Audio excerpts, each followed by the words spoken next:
I always believed people were selfish, cold, especially in New York. So when my wallet got stolen on the subway, I thought, of course, just another day in the city. But that's not where the story ends. That's where it begins. I was heading home after another failed job interview. Bills overdue, rent unpaid. I was running on hope, and $3.50. That's when I felt it. The light tap on my coat pocket. By the time I turned, the man had already vanished. Wallet, gone. Credit cards, Idaho, my only cash. I sat there, defeated. I wanted to scream, cry, punch something. But instead, I just got off at the next stop and walked home in silence. The next morning, I heard a knock. No one knocks on my door, not unless it's bad news. On the ground, a small brown package. Inside, my wallet, but also $200 in cash and a note. You needed this more than I did, but I needed to feel human again. S. I froze. Who the hell was S? I checked the security camera across my hallway. Blurry footage, hoodie, limp on the right leg. I started digging, asked around. No one had seen anything, but the signature, S, stuck with me. And something about that note haunted me. Not just kindness, regret, redemption. 1 week later, I got a call from a local diner. Is this Marcus? Yes.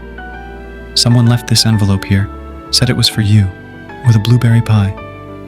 Inside the envelope, another $100, and a photo, black and white, a young soldier, leaning on a cane, smiling, back in the 70s, on the back.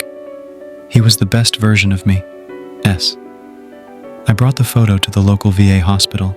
A nurse there recognized him. Sam Bennett, she said. He was here a few months ago. Vietnam vet, quiet, lived on the street most days, but he always left extra food for others. I asked if he was still around. She shook her head. He passed last week, heart attack.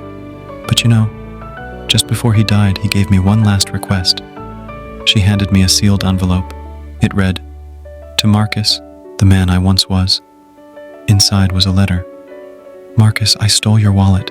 I did. I'm not proud, but I watched you cry on that train, and for the first time in years, I saw me. Not the thief, not the addict, just a young man trying to survive. So I took from you to test myself, and I gave it back to remember I was still human. You gave me that, without knowing. Thank you for being the mirror I needed before I left this world. S. Bennett." I framed the photo, not just because he returned my wallet, but because he returned something bigger, my faith in people. And every Thanksgiving I leave a pie on a bench near the old diner, for someone like Sam, or someone like me, because kindness doesn't always wear a halo. Sometimes it walks with a limp.